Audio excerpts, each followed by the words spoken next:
นะครับขบวนรถนำเที่ยวขบวนที่946น้ำตกปลายทางกรุงเทพหัวลำโพงนะครับ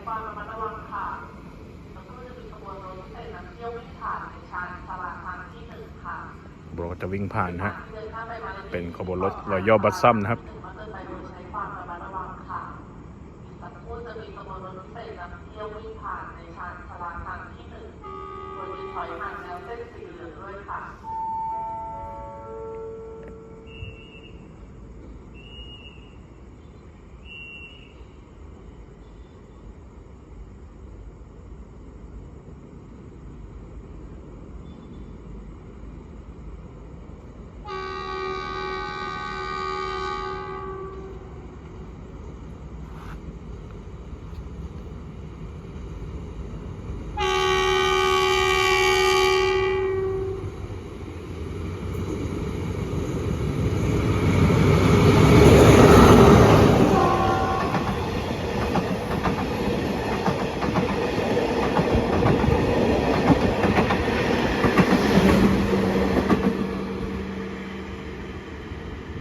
ใช้รถจากอัสตอม4138นะครับ